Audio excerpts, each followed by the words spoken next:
Baldur's Gate 3 is undeniably one of the finest computer role-playing games of all time, and even if you don't like the genre and this sort of thing isn't for you, you could never deny that the putting together of this game is a work of art.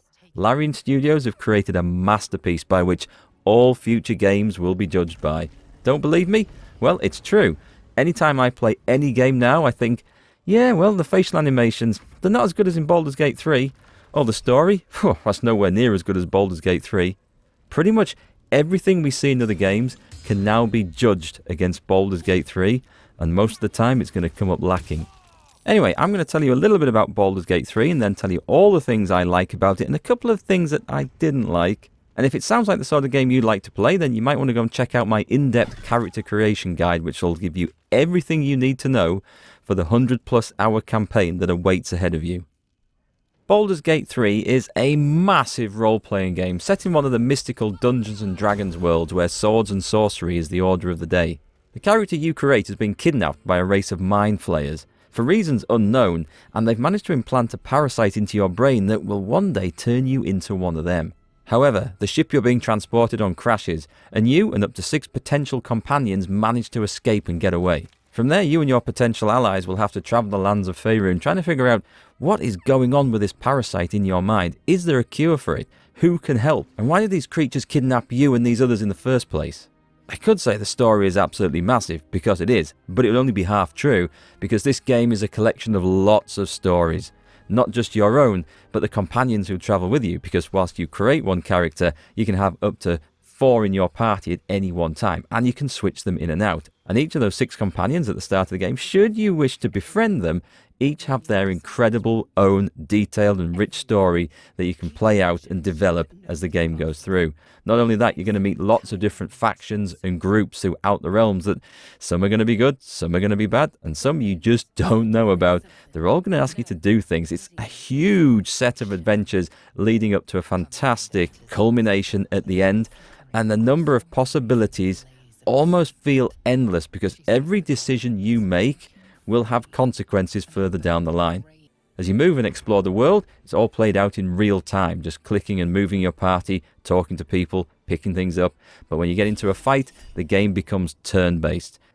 The rule system here is Dungeons & Dragons 5th edition, so if you have played any of the previous Baldur's Gate games, I think they were made with 2nd edition a long time ago, the rules have changed quite a bit since then. This is the latest version, simplified a little bit in some areas to work well on a computer.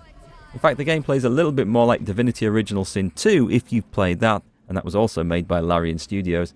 However, you can see the influences and things that I liked from Divinity Original Sin 2 carry over into Baldur's Gate 3 as well. So before we get into my likes and dislikes, I'll just mention a few things about the graphics, sound and performance. The visuals in Baldur's Gate 3 are awesome. They really are. Not only does the game world look beautiful, and it looks very atmospheric whether you're in a dungeon, an ancient temple, exploring an old swamp, or a darkened part of the cursed land. It all looks good, but the true standout visuals are the cutscenes. They are absolutely gorgeous. They are beautifully animated, and the character models, to me, just look amazing. I absolutely love them. And the audio pairs up really well here too, especially the voiceover, which is absolutely outstanding. And it's everywhere. I think nearly every single character and animal in this game has been voiced, which is an amazing feat when you think about it. There is only one thing in this world that I desire. You do not have it, and you never will. You must help me, Raphael, for the sake of my people. Hush now, Voss. These guests may not know it yet, but they want the same thing that you do. But not only that, these are professional voice actors. There's no cheap AI stuff being thrown in here. In fact, you can actually go and watch the voiceover actors who voice the main companions in the game playing the game on their own Twitch and YouTube channels. It is that good, and they are great to listen to. Outside of voiceover, the game's sound effects are great. There's some awesome music, especially if you play a bard, you'll get to hear some nice tunes in there, and it's all very atmospheric. Performance-wise, I personally didn't have any issues with frame rates or anything the whole time I played Baldur's Gate 3. There was a little bit of a sound bug when I first started playing it, but I think they patched that fairly quick. And that was a case when the characters' voiceovers were far too quiet. And I don't know if it's something unique to my setup, but I know a few people complained about it. But I think that's probably fixed and patched long before now. Other than that, I think there's only a few of the small glitches in the dialogue that was presented in Act 3 of the game, and it wasn't that it was buggy and glitchy and sounded awful, it was that the dialogue that was presented didn't line up with the actions that happened in earlier parts of the game. But I think this came about because there are so many different branches and paths you can take in various stories that it is amazing how they managed to get any of these stories to actually line up fully at the end anyway, after maybe 50 different decisions that you've taken from the beginning of the game that could all lead you to a different outcome. And I think that's why I was presented with some dialogue scenes which didn't really marry up entirely with what had happened. But I know for sure that these are getting patched in if they haven't been already. Alright then, on to my likes and dislikes, and I could probably talk for hours about the good stuff, so I'll try and keep this brief. But one of the first things that struck me about being awesome was the character creation right at the beginning of the game when you create your own character. It's got everything you could probably want to customize. You can pick any of the races from elf, half-elf, dwarf, halfling, human, plus a few others, and there's sub-races of some of the types as well for further customization. Then there's a huge amount of classes to pick from, like your warriors, druids, clerics, wizards, bards, thieves, and then there's subclasses as well. Character customization in the looks is quite detailed as well, with lots of hairstyles, a few voices and character shapes. At least there's enough, and they're different for each race too. And one of my favourite parts of character creation is picking a character background for them as well. These are things that your character did in an early part of their career, maybe like they were an acolyte in a temple, or they were a street urchin, or a folk hero. There's quite a few choices, and the best thing about this is that it kind of sets the tone for your character going forward and how you should play them in the game. Like, I picked folk hero as my paladin's background, which the skills it came with didn't really fit in, but the description did. It was someone who went around standing up for the innocent, driving away evil monsters and fighting off villains. And that was great because that's exactly how I played that character. And when I did any of those actions in a game or in the dialogue choices, my party was inspired, which basically gave me a free dice roll to re-roll any failed ability check. And that is a fantastic thing, so pick your character backgrounds quite carefully. You can also choose to play as any of the 6 companion characters directly, and you'll get to experience their story firsthand, or as a Dark Urge, which is a character concept.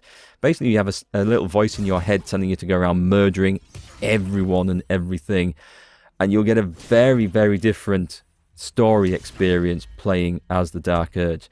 So for those, or the concept, or the origin characters, I recommend you go and watch my video on character creation, especially if you're new to D&D, because creating a character can be quite daunting when you've got maybe 100 plus hours of gameplay ahead of them.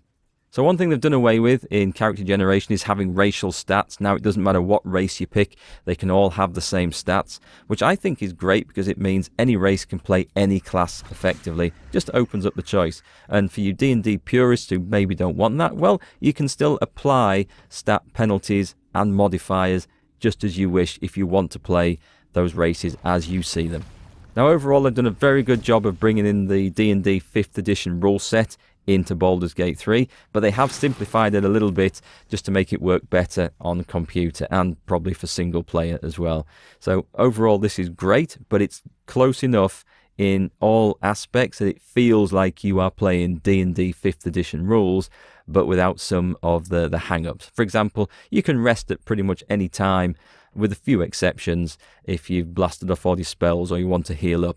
So that's just a convenience thing for computer gamers. Now the combat is the crux of the game here. It's turn-based combat where your characters will go in initiative order, which might mean sometimes that one of your characters gets to go first, and other times it'll be the enemy that gets to go first. You can set up ambushes and you can be ambushed, and the combat is really, really good. Sometimes you have to very carefully think about how you're going to approach an encounter. A lot of the time you'll get sprung into encounters without really realising through something you've done or just from exploring the map, and suddenly enemies are upon you before you're ready. But it all plays out fun. It's challenging at the beginning of the game, but by the end you're pretty much leveled up and experienced in how to to play out the fights that you just feel like a god. And I think that's a good thing. There's also a good selection of difficulty levels, and you can customize it quite uniquely as well. So there's choice here for everyone. Now, the game story itself is really good. It's big, it's deep, and it's got a long journey from where you start to where it ends up, with lots of twists and turns. Lots of things that I didn't see coming, and I'm sure you won't either. But not only that, you've got lots of little stories throughout the game as well. In fact, little is probably the wrong word, just lots of separate stories.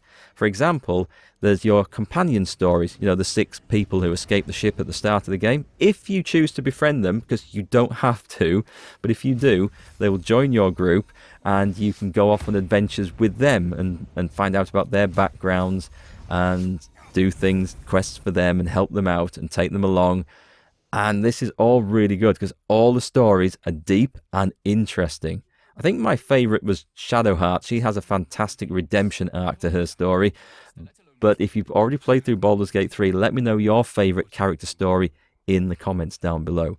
But they're all good, they're all interesting, and the way the characters interact with each other as well, the banter they have, not always friendly towards other companions, that is really good and really well implemented. And also important to note is that all the actions have consequences. So all the choices you make in dialogues and quests, and especially with your companions, who you can romance, by the way, if you're so inclined, then that all has a consequence on what bears out later in the game. What is said, what is done, how quests finish, how the story will end. It's something that you have to think carefully about a lot of the time, and something you do off the cuff, and you say, well, that might come back to haunt you later on, as it has done with me when I've played through. You can see my entire playthrough, by the way. I'll link some of the playlists down below.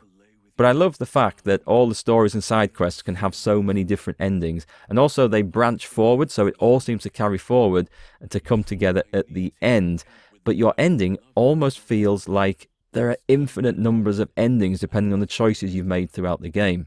And I think it's genius how Larian have managed to weave all this together, mostly entirely successfully, so things do actually fit together at the end.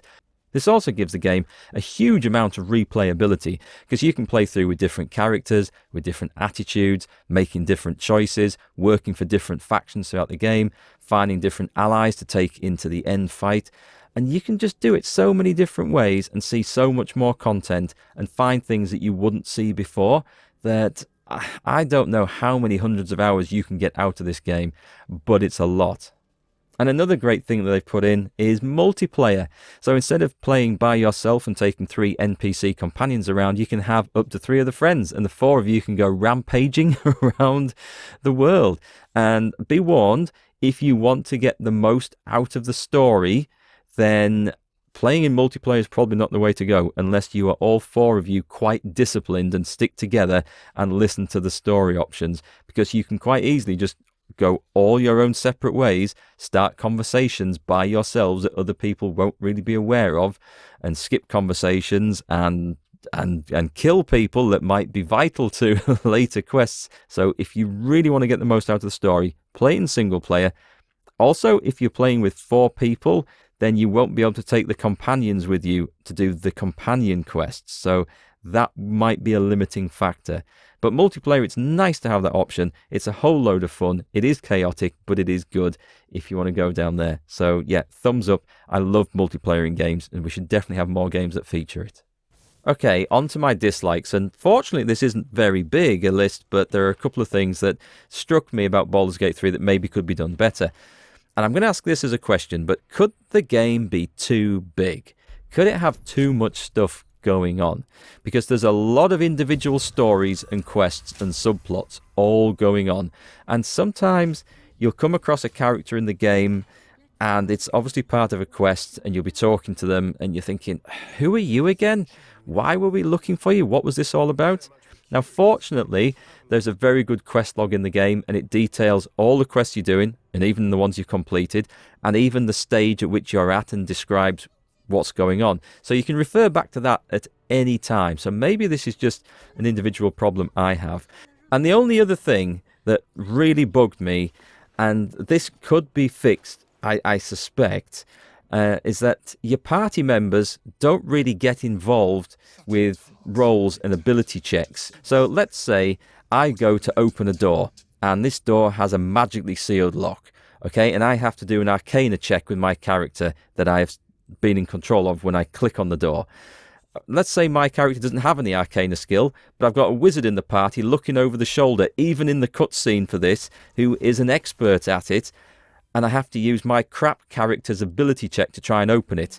And the wizard, who has all the pluses and benefits to do this, doesn't get involved. Now, in most cases like this, you can actually come out of that particular challenge or that situation and go back in control of the character that would be more suitable. But the point is, you have no idea which character's going to be most suitable to start an encounter or a cutscene or a dialogue option, and you won't know what roles are coming up in advance unless you've played through that situation before.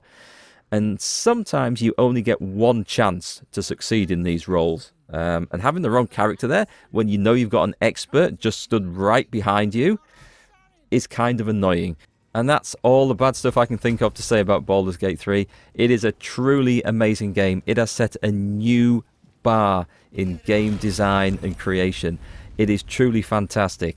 I love this so much, and I had an absolute blast playing it.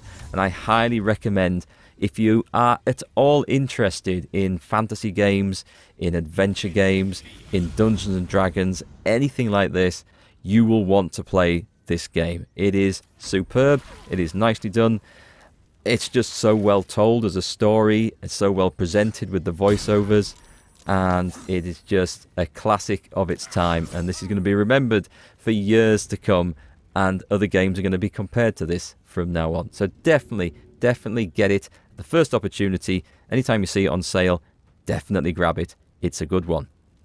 So folks, I hope you've enjoyed the review, found it useful. If you disagree with me on any points, do let me know. But if you'd like to join me to play through these sort of games live, then make sure you subscribe and join me on the channel. I stream most days through the week, playing all manner of new games and some old classics as well. And if you do want to get into this, but you're not sure about the rules and stuff, then go and watch my video on character creation. I think you'll find that quite useful. Alright, thanks for watching, and hopefully I'll catch you again real soon.